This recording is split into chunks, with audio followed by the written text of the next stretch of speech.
Ndugu wapendwa katika Kristo, karibuni katika tafakari ya neno la Mungu siku ya Jumamosi, juma la 5 la Kwaresma. Leo masomo yanatufundisha kuwa mpango wa Mungu ni wa wokovu, ni mshikamano na ni furaha ya milele. Tunapofuata mpango wake, hatuko pamoja peke yetu.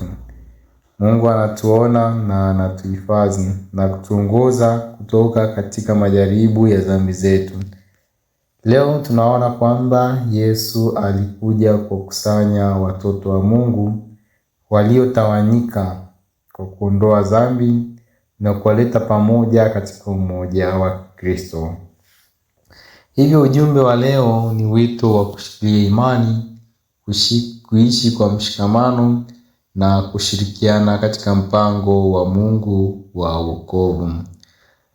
Katika somo la kwanza lilotoka katika kitabu cha nabii Ezekieli sura 37 ya 21-28, mojawapo ya mafundisho makuu ya somo hili la kwanza ni unabii wa Ezekieli unaoonyesha mpango wa Mungu wa kuwakusanya watu wake waliotawanyika.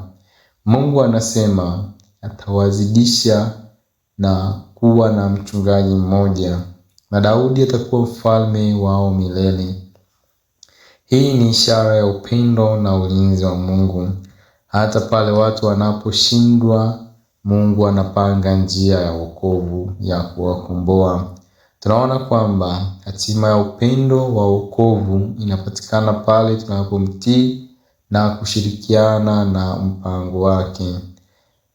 Katika somo la Injili ya leo tunaona Yesu alivyoshirikisha wokovu kwa wale wote waliotawanyika, akiwalinda dhidi ya dhambi na maovu ya adui. Na wengi walimuona wakashuhudia ishara zake, lakini wengine walijaribu kumkimbiza. Hii inatufundisha nini wapendwa? Inatufundisha kuwa na imani, na kuwa na imani ni kitovu cha wokovu.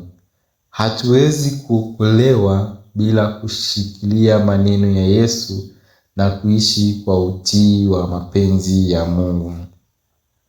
Tunajifunza kuwa Kristo hufanya kazi zake sio kwa ubaguzi, bali kwa wito aliopewa na Baba wa kutuunganisha sisi pamoja na Mungu pamoja na wenzetu.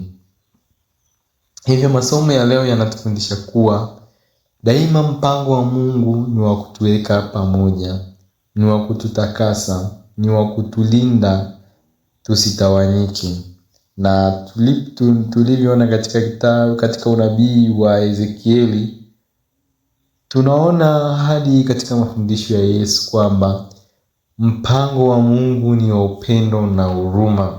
Daima anatupatia mchungaji wa kutulinda na kuturudisha pale tunapopotea.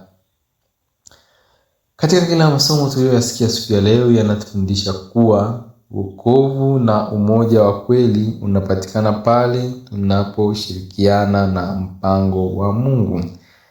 Katika kipindi hichi cha Kwaresma tukielekea katika Juma Kuu la mwisho wiki ijayo, tumepata muda wa kutafakari, kuomba na kuishi kwa mshikamano na huruma, tukikumbuka mateso, kifo na ufufuko wa Yesu Kristo, na tukifahamishwa kuwa Mungu anataka tuwe wamoja, anataka tuunganike, tuishi kwa upendo na wenzetu na katika haki.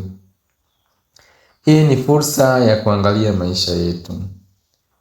Ni fursa ya kujirudi, kuondoa dhambi na vizuizi vinavyotutenga na Mwenyezi Mungu pamoja na jirani zetu, na kuishi kwa upendo wa dhati. Tunaalikwa sana katika kipindi hichi, na yeyote ambaye ana upendo daima hata mzuru mwenzake, hatamwibia mwenzake, hatamwambia mwenzake uongo, pamoja na vitu vingine.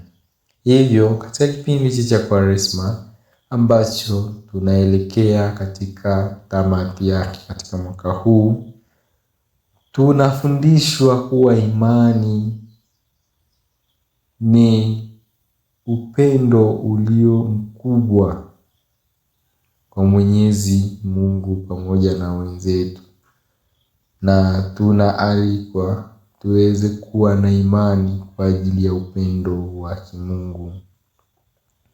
Imani ni kusadiki makuu ya Mungu hata kama hatuyaoni, na mwisho wa siku tutapata wokovu.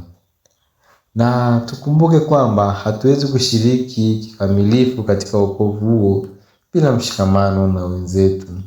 Hivyo leo tunapotafakari, tujifunze kuwa mpango wa Mungu ni wa umoja na wa wokovu. Na ndio maana masomo yetu ya leo yamebeba ujumbe mkuu kwamba Mungu anatafutia mtu wa kutuunganisha, anatupatia mtu wa kutuunganisha, tuwe watu wamoja, tusiwe na utengano, na katika huo umoja tuwe watu wenye imani, na katika hiyo imani tuwe watu wenye wokovu. Tumsifu Yesu Kristo.